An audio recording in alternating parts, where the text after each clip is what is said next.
మంచిది. దేవుని ఘనమైన పరిశుద్ధమైనకే మహిమ కలుగును కాక. దేవుని యొక్క మహాకృపను బట్టి గతకాలం అంతా కూడా దేవుడు కాచి కాపాడి మన రెక్కల కింద దాచి మరొక రోజు ఆయన మనకి ఇచ్చిన ఈ సమయాన్ని బట్టి యేసుని ఒకసారి స్తుతించుకొని ప్రార్థించుకొని వాక్య భాగంలోకి వెళ్దాం. స్తోత్రం నాయన మహాపరిశుద్ధమైన దేవ మీకే వందనాలు, స్తోత్రాలు. మహోన్నత మహాగణుడ గొప్పవాడ జీవం గల యేసే జీవాధిపతి అయా సర్వశక్తిమంతుడ స్తోత్రాలుడ పూజారుడు మీకు వందనాలయ్యా. వాక్యమైన దేవుడు నాన్న వాక్యం ద్వారా కొద్దిసేపు మీరు మాతో మాట్లాడి బలపరిచి దీవించి ఆశించి మీ సన్నిధి మీ ప్రసన్నత మాకు తోడుగా ఉంచి నడిపించి సహాయం దయచేయమని వాక్యం ద్వారా నాన్న కొద్దిసేపు మీరు మాతో మాట్లాడి బలపరచండి. ఇష్టం నడిచినాం తండ్రి, ఆమేన్.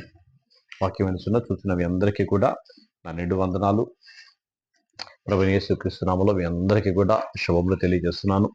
నేను దినాన యెహోషువ గ్రంథము 3వ అధ్యాయాన్ని మనం ధ్యానం చేసుకున్నాం. ఆ 3వ అధ్యాయంలో ఇశ్రాయేలందరికీ ఎదుట యెహోషువను గొప్ప చేస్తూ మందసము దాటి వెళ్తుండగా యోర్దాను దాటి అవతలికి వెళ్ళేటప్పుడు యోర్దాను నీళ్లు గట్లు మీద పొంగి పొర్లి పారుతున్న అంత వరదలా వస్తున్న నీటిని ఇప్పుడు యాజకులు అందులో అడుగు పెట్టగానే ఈ ఈ నీళ్ళన్నీ కూడా ఆదామని పురం దగ్గర ఏకరాశిగా ఆగిపోయిన తర్వాత వీళ్ళందరూ ఇశ్రాయేలీయులందరూ కూడా దాటి అవతలికి వెళ్ళారు. యోర్దాను దాటి అవతలికి వెళ్ళారు. ఆ రోజు మోషే కూడా ఎర్ర సముద్రాన్ని 2 పాయలుగా చేసి 6 నెలల మీద ఇశ్రాయేలు ప్రజలందరూ కూడా నడిపించాడు. ఆ రోజు మోషేని దేవుడు గొప్ప చేసినట్టుగానే ఈరోజు యెహోషువను కూడా దేవుడు గొప్ప చేస్తూ ఈ గొప్ప కార్యాన్ని అక్కడ జరిగించాడు. అంత గొప్ప కార్యము ఆ యోర్దాను నది గట్ల మీద పొంగి పొర్లు పారుతూ ఉండి అంటే ఎంత వరద వస్తే ఎంత స్పీడ్గా ఆ ప్రవాహం వస్తే ఆ ప్రవాహాన్ని అంతా కూడా ఈయన ఆపి ఆ ప్రాంతం అంతా ఆ యోర్దాను నదిని దాటించిన తర్వాత ఈ 4వ అధ్యాయం మనం చూసినట్టయితే జనులందరూ యోర్దాను దాటుగా తుముట్టిన తర్వాత యెహోవా యెహోషువతో ఇలా సెలవిచ్చాను, ప్రతి గోత్రమునకు ఒక్కొక్క మనిషిని చొప్పున 12 మనుషులను ఏర్పరిచి యాజకుల కాలు నిలిచిన స్థలమున యోర్దాను నడుము నుండి 12 రాళ్లను తీసి వాటిని యువతలకు తెచ్చి మీరు ఆ రాత్రి బస చేయు చోట వాటిని నిలబెట్టుడని వారికి ఆజ్ఞాపించము. కావున యెహోషువ ఇశ్రాయేలు సిద్ధపరిచిన 12 మనుషులను అనగా ప్రతి గోత్రమునకు ఒక్క మనిషిని పిలిపించి వారితో ఇట్లనెను, యోర్దాను నడుమనున్న మీ దేవుడైన యెహోవా మందసము ఎదుట దాటిపోయి ఇశ్రాయేలు గోత్రముల లెక్క చొప్పున ప్రతి గోత్రమునకు ఒక్కొక్క రాతిని తన భుజం మీద పెట్టుకొని రావాలను. ఇక మీదట మీ కుమారులు ఈ రాళ్ళు ఎందుకని అడుగునప్పుడు మీరు యెహోవా మందసము ఎదుట యోర్దాను నీళ్లు ఏకరాశిగా ఆపబడెను, అది యోర్దాను దాటుచుండగా యోర్దాను నీళ్లు ఆపబడెను. ఆ గనుక ఈ రాళ్ళు ఆ చిరకాలం వరకు ఇశ్రాయేలుకు జ్ఞాపకార్థంగా ఉండునని వారితో చెప్పవలను. హల్లెలూయా. దేవుడు జ్ఞాపకం చేస్తూ ఇక్కడ చెప్పిస్తున్నాడు, పిల్లలు ఈ రాళ్ళు ఎందుకు అని అడిగినప్పుడు, మా పిల్లలు అంటే కుమారులు అంటే మన వాళ్ళు అవ్వచ్చు, అందు ముందు తరం వాళ్ళు ఎవరైనా కానీ అవ్వచ్చు. ఆ తరం వారు ఈ రాళ్ళు ఏంటి ఇక్కడ ఎందుకు ఉన్నాయి అని అడిగితే వాళ్ళు చెప్పాలంట. ఆనాడు పస్కా పండుగప్పుడు కూడా ఈ పస్కా పండుగ ఎందుకు చేస్తున్నారు అని అంటే, ఆ రోజు చెప్పేది కూడా అదే. ఈ పస్కా పండుగ ఎందుకు అంటే, ఆ రోజు ఎర్ర సముద్రాన్ని 2 పాయలుగా చేయడానికి ముందు ఆయన పస్కా వధించి ప్రథమ సంతానమైన ఐగుప్తు సంతానం మొత్తం సంహరించి ఈ ప్రథమ సంతానం మిమ్మల్ని అందరూ కూడా దేవుడు తనకు స్వాధీనం చేసుకున్నాడు అని చెప్పి, ఈ ప్రథమ సంతానం కోసం అని చెప్పి తర్వాత దేవుడు చేసిన ఆ గొప్ప కార్యముల గురించి జ్ఞాపకం చేసుకుంటూ పస్కా పండుగ చేయమని చెప్పి వారికి సెలవిచ్చాడు. ఇక్కడ కూడా అలాగే చెప్తున్నాడు. ఈ రాళ్ళు ఎందుకు అంటే, ఏదైనా సాక్ష్యం అనేది మనకి చాలా చాలా ప్రాముఖ్యం. సాక్ష్యం లేకపోతే ఏం చేయలేం. ఆ సాక్ష్యం కాకుండా ఏ విధంగానూ మనం ఉండలేం. ఒకానొకప్పుడు నేను కూడా నోటి నిండా బూతు మాటలు ఉండేవి. పిచ్చి పిచ్చి మాటలన్నీ మాట్లాడేవాడిని. కానీ మారు మనసు పొందిన తర్వాత, రక్షణ పొందిన తర్వాత, బాప్తిసం పొందిన తర్వాత నాకు ఇప్పటికీ అర్థం కాదు ఆ మాటలు ఏమైపోయినాయా అని చెప్పేసి. ఏకరాశిగా ఆ యొక్క యోర్దాను నీటిని ఆపినట్టుగా దేవుడు నా నోట్లో వచ్చే ప్రతి మాటను కూడా ఆయన వ్యర్థమైన ప్రతి మాటను కూడా ఆపి ఈరోజు ఒక సాక్షిగా నిలబెట్టాడు. ఆయన స్తుతించే నాలుకను ఆరాధించే గొప్ప భాగ్యాన్ని మనకిచ్చాడు. పిల్లలు అడుగుతారు, మనం యేసు ప్రభుని ఎందుకు నమ్ముకున్నామంటే, ఒకానొకప్పుడు ఇలా ఉండేవాళ్ళం, ఈ రోజు ఇలా చేశాడు దేవుడు అని చెప్పేసి మనం దేవుని గురించిన సాక్షిగా ఉండవలసిన సందర్భం, పరిస్థితి ఎంతైనా ఉంది. పిల్లలకి అది చెప్పాలి అని చెప్పి దేవుడు ఇక్కడ చెబుతూ ఉన్నాడు. అది యోర్దాను దాటుచుండగా యోర్దాను నీళ్లు ఆపబడెను గనుక ఈ రాళ్ళు చిరకాలం వరకు ఇశ్రాయేలు జ్ఞాపకార్థం ఉండునని వారితో చెప్పవలను. అది మీకు ఆనవాలై ఉండును. అందుకే దీని చేయవలను. యెహోషువ ఆజ్ఞాపించినట్లు ఇశ్రాయేలు చేసిరి.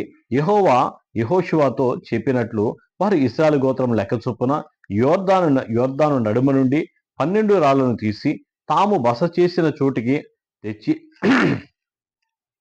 అక్కడ నిలవబెట్టిరి. అప్పుడు యెహోషువ నిబంధన మందసమును మోయి యాజకుల కాళ్ళు యోర్దాను నడుమ నిలిచిన చోట 12 రాళ్ళు నిలబెట్టించాను.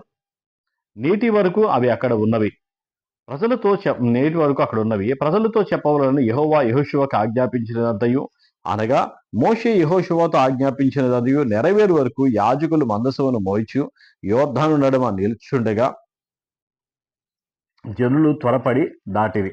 జనులందరూ దాటిన తర్వాత వారు చూచుండగా యెహోవా నిబంధన మందసము యాజకులు దాటిరి. మరియు ఇశ్రాయేలు చూచుండగా రూబేనీయులు, గాదీయులు, మనష్షే అర్థగోత్రపు వారు మోషే వారితో చెప్పినట్లు యుద్ధ సన్నదులై దాటిరి. సేన ఇంచుమించు 45,000 మంది యుద్ధ సన్నదులై యుద్ధము చేయుటకు యెహోవా సన్నిధిని యెరికో మైదానమును దాటి వచ్చిరి. ఆ దినమున యెహోవా ఇశ్రాయేలందరి ఎదుట యెహోషువను గొప్ప చేశారు గనుక వారు మోషేను గౌరవించినట్లుగా అతని బ్రతుకు దినములన్నిటను అతన్ని గౌరవించిరి. యెహోవా సాక్ష్యపు మందసమును మోయి యాజకులు యోర్దానులోని యువతలికి రండిని ఆజ్ఞాపించమని యెహోషువతో సెలవీయగా యెహోషువ యోర్దాను నుండి ఎక్కి రండిని ఆ యాజకులకు ఆజ్ఞాపించెను. యెహోవా నిబంధన మందసం మోయి యాజకులు యోర్దాను నడుమ నుండి ఎక్కి వచ్చినప్పుడు ఆ యాజకుల అరకాళ్ళు పొడి నేలను నిలవగానే యోర్దాను నీళ్లు వాటి చోటికి ఎప్పటి వలె మరలి దాని గట్లన్నిటి మీద పొర్లి పారెను. మొదటి నెల 10వ తేదీన జనులు యోర్దాను నుండి ఎక్కి వచ్చి యెరికో తూర్పు ప్రాంతం గిల్గాల్లో దిగగా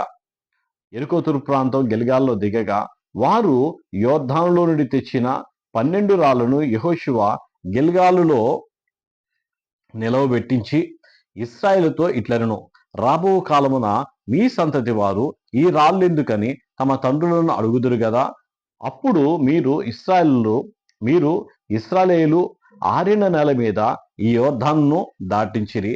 ఇట్లనగా యెహోవా బాహువు బలమైనదని భూనివాసులందరూ తెలుసుకున్నట్లు మీరు ఎల్లప్పుడూ మీ దేవుడైన యెహోవా యందు భయభక్తులు నిలుపుటకు మేము దాటు వరకు మీ దేవుడైన యెహోవా తానే మా ఎదుట ఎర్ర సముద్రమును ఎండజేసినట్లుగా మీరు దాటి వరకు మీ ఎదుట యోర్దాను నీళ్లను ఎండజేసినని చెప్పి ఈ సంగతి వారికి చెప్పవలనని తెలియపరచవలను అనెను. హల్లెలూయా. అలాగే దేవుడు చెప్తున్నాడు, ఆ రోజు ఎర్ర సముద్రాన్ని ఎలా అయితే చించి ఆరిన నేల మీద ప్రజలు నడిపించాడో మోషే దగ్గర, అలాగే యెహోషువ దగ్గర కూడా యోర్దాను నదిని ఆ గట్ల మీద పొంగి పొర్లి అంత నీటిని దేవుడు ఏకరాశిగా చోట ఆపేసి వీళ్ళందరూ కూడా ఎప్పుడైతే ఈ లేవీల కాళ్ళు పొడి నేల మీద గట్టు మీద దాటి పడినాయో ఇక నీళ్లు యథాప్రకారంగా అంటే దేవుడు వస్తున్నప్పుడు ఆ నీళ్ళన్నీ కూడా ఆ ప్రాంతంలో సాగిలపడి దేవునికి నమస్కారం చేస్తూ అక్కడ ఆగిపోయినాయి. అవి మాకు అద్దోదుపు లేదన్నట్టుగా అవి పొంగి పొర్లి పోవడం లేదు.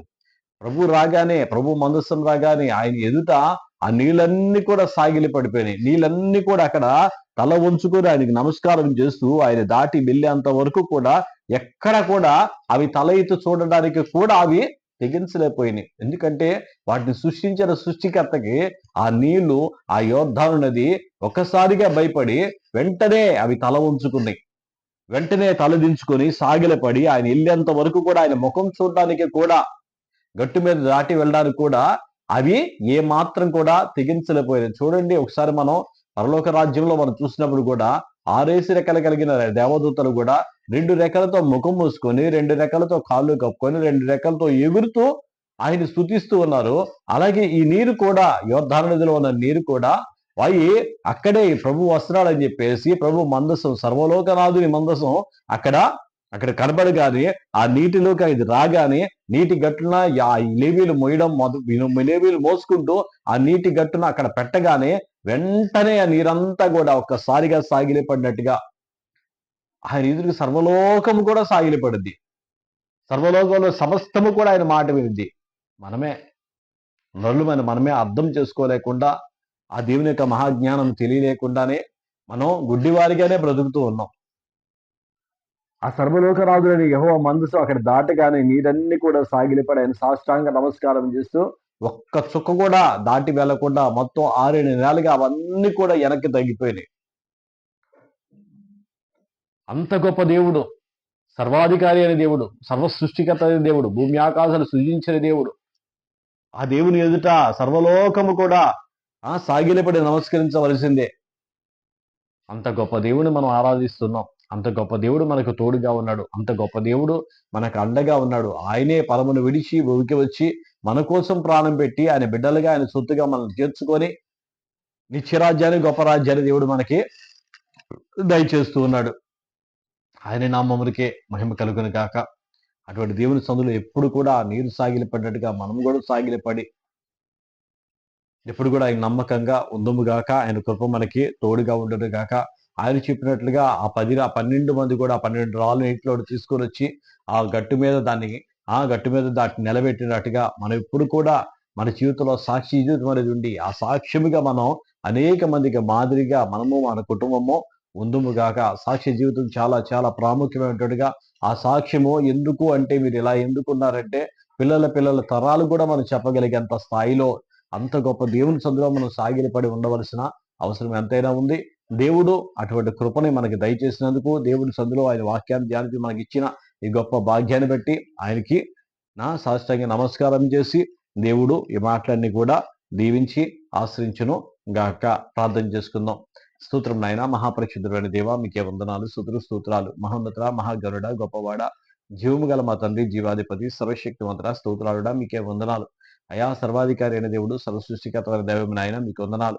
ప్రభా తండ్రి నాన్న, అయా యోద్ధాను నది నీరు నాన్న, అయా కరాసుగా నాయన, సారీపతు అనే ప్రభా ఆదామని పొరవ దగ్గర ఆగిపోయింది ప్రభా. తండ్రి నీకే వందనాలు, స్తోత్రాలు ప్రభా. నిజమైన ఆయన ప్రభా, నీరంతా కూడా మీరు వస్తున్నారని ప్రభా, మీరు దాన్ని వెళ్తున్నారు నాయన.